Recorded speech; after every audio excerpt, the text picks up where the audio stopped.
Yeah, just if you do read it's kind of, we watch the game at whatever 8 o'clock on a Saturday morning, and maybe you don't get an appreciation for the atmosphere there and how intimidating it became the second half when Japan were just lifted by the crowd, and couple that with the fact that it probably was not the easiest in terms of the humidity and all that, particularly like it was a game of major contrast in terms of the first half and the second, and sometimes, I don't know, it's a tidal wave comes and you kind of can't really deal with it, and I know people are very down on Ireland, but I don't think you should underestimate what Japan achieved as well. Japan really produced their A game, and Ireland just were a little bit bewildered. And obviously our out half, who was very inexperienced for that role, he lost his way a bit in the second half as well. And a few things combined, and all of a sudden they lost. But the tournament isn't over. Tournament isn't over, no, but certainly you would say that we're screwed when it comes to the big. But you see, like, I don't know about that either. Like you analyse the game in Scotland, and people were probably a bit over the top about it. Now they're probably gone the other way. Like the truth of it is somewhere in between. That they were still missing key players, and Carberry's clearly rusty as well. So like. Have we become a bad team on the basis of that? No, but if you put this together with the previous year, yeah, that's the point. Everybody started to work us out. They all do. The template for beating us now is the same from all of those teams, and we're like, we don't really have an answer to this. I see the problem you've given me again, and I'm trying the old stuff that worked for us 2.5 years ago. So a couple of the early comments coming through. You've seen these comments already. Mark Nicholl says, Japan knew the Irish game backwards and inside out. They were fast, fit and better prepared. Connor Joy says, I have to say, I never thought an Ireland rugby match would give me so much joy. At least they still have the friendly of 2018 to look back on. Shane Finnegan says, can OTB finally call out Ireland's pathetic performance on Saturday? I think that's been done. Yeah, a lot of people do revel in the rugby team struggling. There's no doubt about it. Yeah. Don't know if it's like a kind of a class system where they see, they see the people, the way it's kind of imposed, or the notion that it's imposed on you that the rugby nation is great and it's almost like our national sport. I'm not like that at all. Actually, I enjoy watching them play, but there's a lot of schadenfreude going on Saturday in Ireland. Yeah, a lot of joy from a lot of people about that performance. Let's bring in the newspapers. We're going to go back over and get the Japanese newspapers from Owen at around about 9 o'clock this morning. I'm starting with the cover that has all the Japanese on it and all the Japanese front pages on it. That's the cover of the Examiner this morning. Hard to understand. Obviously, Johnny Sexton did some press yesterday. Joe had a great game plan, but we didn't execute it. And then that is the Japanese sports pages, which does have rugby finally on the front cover of all of it. So we're making news. We are, it's fair to say, big in Japan. We are. John Delaney is obviously big in the Sun. A very notable front page in that the Dear Deirdre files. There's a pull-out inside, which is usually wouldn't make the front page, and also John Delaney might be happy that it's taken some of the gloss off of him on the front page. FAI plays hardball, ex-chief wanted 3 million exit package. I think that particular point which Jim Malone makes in the Times today as well is going to encourage a lot of anger if it's true, obviously. And then in the back page, treble without a cause, fair play to the Sun, going with Dundalk on the back page. Perth, this won't define our legacy. November rain check, Delaney severance package will not be released until AGM. Sexton kicking and screaming. Ole, get me a striker. Ole Gunnar Solskjaer has told the Man United board he needs a new striker in January. And GA presidential candidate Larry McCarthy has accused the GPA of having a streak of arrogance. That's a good start to your relationship with the GPA. The front and back of the Irish Independent has sports stories on it. So the front picture there is the homecoming in Merrion Square for the Dublin double winners, so the footballers, the men and women's footballers. And pressure grows on Delaney to quit. 160 grand euro post is the headline. Ex-FAI boss agrees 350 grand payout to head off 1.5 million bill for long legal wrangle. No funding for football unless full details of severance package are disclosed. So Shane Ross was out very quick yesterday. Of course, Shane Ross, who said that he thought John Delaney was a great lad when he was speaking on like News a Talk year ago or so, less than a year ago? Yeah, I think so, yeah. So now all of a sudden it's like, anyway, Shane Ross is Shane Ross. I guess he ain't going to change either. 3 days to solve a 4-year-old problem, and it's a picture of a worried-looking Joe Schmidt. Is this at training? Is it at the training? It looks like a training ground rather than the stadium at the match. And then they have goodbye and good riddance to Fallen John the Baptist. So that's Eamon Sweeney's piece. There's also a great Dan McDonald piece, which has been doing the rounds over the weekend, which you should definitely, if you want to read the chronological details of how it all happened. They printed it today again in the paper. So I spoke to Dan about that piece, and it was you mentioned the timing of the press release. What was it, 11:30 or something on Saturday night? Which I've reservations about, because it smacks of the old FAI, really, that sort of carry on. You know, I don't think they'd willingly be working at 11:30 on a Saturday night, ideally, these people, and, you know, should they not have saved it until maybe yesterday, so that it could be properly kind of looked into. But Dan's piece was out with a fair degree of haste, it seemed, considering how quickly that happened. But he clarified that he kind of had it pretty much all written, as rather like, you know, the guy who writes the obituaries in the paper before the person actually passed away of seasoned age or whatever. But the Delaney obviously dominates the Times as well. Delaney payoff term set to emerge at AGM. Great piece from what's his name? I forget all of a sudden. Ken? From Ken Early, in which he mentions how he speaks of how I have it here somewhere. Ken Early, Delaney inflicted austerity on everyone in Irish football except himself, and he's some very good anecdotes there about how they never really clicked, himself and Delaney, and that Delaney would usually, you know, start off the conversation with a bit of banter that was often about his hair. And Ken is like, I just didn't really have any response. We just couldn't hit it off. Every member of Delaney's football family deserved better from his time in charge. Emma Malone. So obviously, despite the late night press release, he does dominate Monday's papers. Delaney's 500 grand payoff. So you pays your money, it takes your choice depending on how much money you think Delaney has been paid off, according to the Mirror this morning. That's their front page headline. And again, pictures from Marion Square, Cluxton, waving to the crowd. Is it for the last time? Maybe not. We'll fix this is the title over the Johnny Sexton bit. And a complete surrender. Toon boss Bruce rages after Newcastle suffer a 5-goal thrashing by Rogers Aces. Leicester are good. Here we have the Irish Daily Mail. Again, good to see Dundalk on the back page. Deadly Duffy powers Lilies. Might get a chance to talk a bit about that in due course. Maybe it was a controversial enough game in terms of refereeing. And then Liverpool blame FA in bid to avoid cup boots. Liverpool have become embroiled in a battle with the English FA as they battle to avoid being expelled from the Carabao Cup for fielding an ineligible player in last week's win over MK Dons. Yeah. Which is something you'd expect rather in the League of Ireland, more so than there's actually The Telegraph. And this is the rugby pullout. A blessing in disguise. Ireland hoping shock defeat by Japan will kickstart World Cup.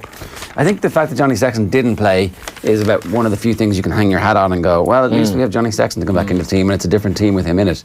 Now, it does raise some questions about why Jack Harty is starting for the very first time in a big game like this, a first competitive game.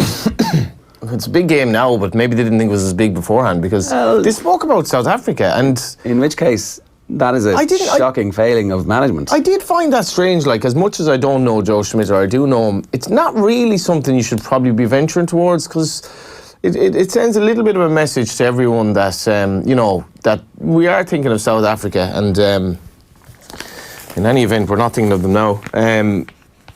The Racing Post, an interesting story on page 9, which is a follow-on from a Sunday Times story. The Irish Horse Racing Regulatory Board has refused to comment on whether a horse trained in Ireland tested positive for a banned steroid after winning at Ballinrobe last month. So that, interestingly, IHRB wouldn't comment on it. That's the old turf club, but that's a worrying story as well. So it'll definitely rumble on. Couple more quick ones for you. The Star, their front one is. Dear John, FAI must pay off ex-CEO. Axe Delaney, that's another 350 grand as Ross demands answers. And Jexit is the back page headline. Pressure from UEFA accelerated FAI departure, and Delaney to receive 350 grand in payoff. Obviously, he still has that gig with UEFA at the minute, but there's an expectation that UEFA will ask him to resign. And where are we here? So, Dunphy exclusive. He leaves a mess behind him, pages 68 and 69. There's just a bit of this that I wanted to get to. He was autocratic. He always knew best about everything. His biggest sin was his basic instinct to keep power for himself. We've learned that the people around him were there to sign documents. There was an unhealthy culture in the FAI during this period, and he will not be fondly remembered. Now, my recollection is that Eamon Dunphy was one of John Delaney's biggest boosters. That he was on TV constantly saying, this guy's got the best interests of Irish football at heart. That, like, one of the reasons why Delaney was so able to keep the grassroots, or to keep a certain element of the grassroots happy, was that he had the imprimatur of Dunphy. He managed the media as best. Like his relationship with the media is intriguing in that. There's that story of his 50th birthday and some of the people who were at that bash, including the likes of Noel Mooney, which is probably one of the difficult things for Noel Mooney to get away from at the moment in terms of what his quest is with his own career with the FAI. But Ken Early spoke about that again today, about how he was very kind of pally with journalists, and this kind of, I suppose, it was a little bit of a contrived way, but eventually he just wouldn't give interviews anymore, because there was a lot of stuff he didn't want to answer about, obviously, as it turned out. I still think we're probably at the tip of the iceberg in terms of the information that we know about his reign, because there has to be a lot more. Well, those reports are going to come out over the next couple of months, and we'll find out. You'd hope that they get chapter and verse in exactly what happened. Yeah. When you made a point earlier on about the press release being of the old FAI, the thing is, so many people who were in situ are still in situ. They're still there, and that's... So there is no new FAI just yet. No, like the Leopard still has at least a third of its spots there or whatever. I don't... I wouldn't be rushing to think that, I think I tweeted that it was year zero the other night, but that was a bit tongue-in-cheek, because I don't know if that much has changed, actually. And, there was good stuff in the weekend about Sligo Rovers, how they keep the club going because, of the structure of the League of Ireland, the fundraising efforts they go to, and there was a great crowd at the game yesterday, but there's basically no prize money in the League of Ireland, and clubs had entered a confidentiality agreement, but they didn't know what SSE or Trinity League were putting into the league. Dan MacDonald speculated subsequently that it's around about $250,000 a year, which is really pittance. And John Delaney, if it's true that he did seek the money that they're talking about in some of the papers today, you do feel a bit sick, to be honest. Like, and as I've said myself, there are a lot of people in the FAI who were probably ashamed to say that they work for the FAI at this stage because of how bad the name of the organisation is, and there's one man primarily to blame for that. Well, I mean, obviously, I would say that the board also share responsibility. I think that it's very easy now for the board to say that there's a single individual, because you've got to remember that they're the ones who sign off, and some of them are still in power. And yes. I think that the point you're making, a lot of people are going to feel very angry about Delaney, and they're going to feel angry about any payout to him, and they're going to feel angry about the salary that he pulled. And I understand that anger will exist.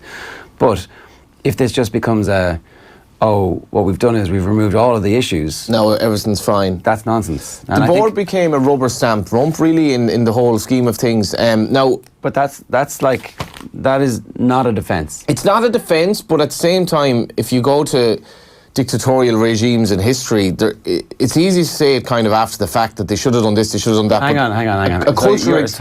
So we're not making those comparisons, because this is just an administrator who But puts the board people was around. basically rubber stamp. Grand, but we can't. I don't think we can let them off. I don't think we can let them. No, we can't let them off. But we don't really know how it worked in that. Like, if your kind of progress could be stymied unless you did a certain thing, maybe. So it's just I don't know how it worked, but it's strange to see that all these people started, basically kind of just ticking boxes, really. But some of them are still there. That's the problem. They're not absolved from. Well, they in their own minds, I think they're going to get look, we'll see what happens over the next coming days and weeks. But if anybody was on the board or anybody was involved in the FAI when the ex-CEO was there, then surely they can't think they should still be there now. Surely they realise that they're part of the problem and they cannot be part of the solution. Well, where were they talking and giving out about this in all those years gone by? And I know the Oireachtas committee hearing was absolute car crash TV, and it was horrible for people to deal with when John Delaney wasn't really answering questions.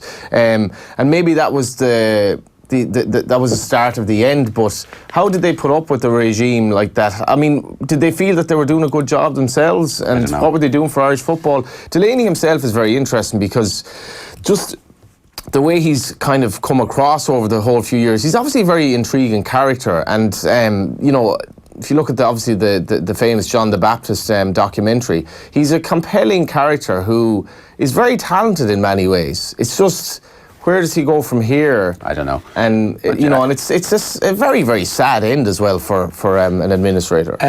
There's one bit here from Dunphy. The Aviva is a good venue, and at the time that the decision was taken to redevelop the famous Old Lansdowne Road ground, the FAI was not to know about the long-term financial issues. However, what we know now, and suspected at the time, was that he was a divisive figure in a one-man band. If you suspected at the time, you sure shit didn't tell anybody that, Eamon Dunphy. Back page of the... When the Vantage thing, like, I mean, I don't remember that much about it at the time, but like when you look at it now, and again Ken Early's piece today, like the figures, he was something like 2.5 times the price for a rugby ticket was basically, you know, and you're like, was there that much at the time? I can't remember. Was everyone saying this is madness? Because I honestly don't remember. Well, I think there was certainly questions about it, but the economy was just tanking. Lehman Brothers had just crashed like 3 days previous or something. Yeah. So there's the back page of The Guardian. It's embarrassing. Checker wades into high tackle row after Wales see off Australia. He reckons there should have been a red card in the middle of that for one of the Welsh lads. Wasn't given. His guy got penalised instead. Wales seal it with a kiss. There's a picture of George North and Alan Wynne-Jones having a kiss. And then Solskjaer, I need a striker. Alan Wynne-Jones, I remember when Wales were playing Ireland in the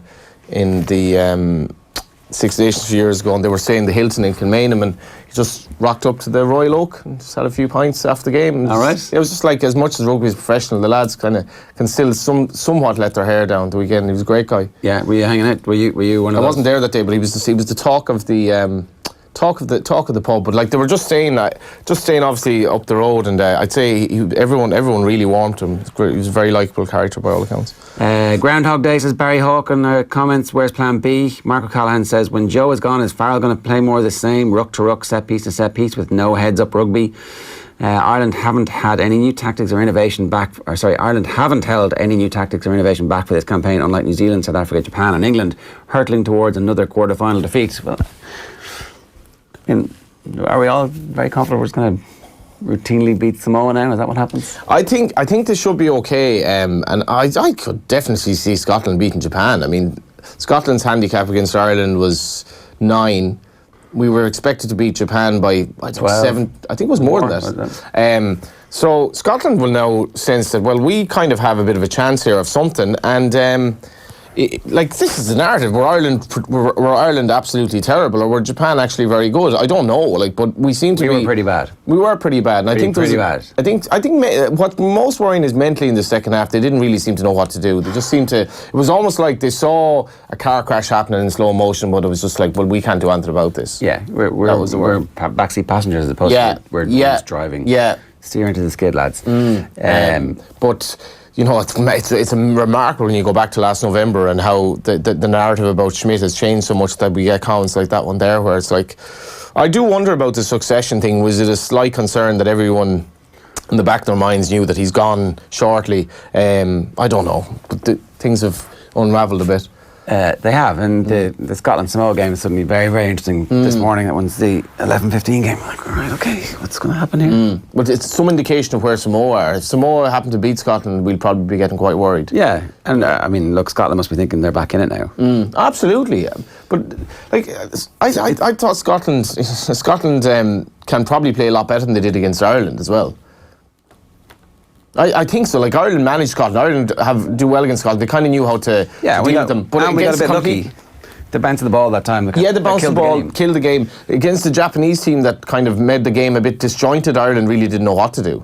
Niall Moonan says, relax, lads. We usually have one shy performance every World Cup. It's usually the quarter-final. The players just decided to have it early this time. It's onwards and upwards now to a final.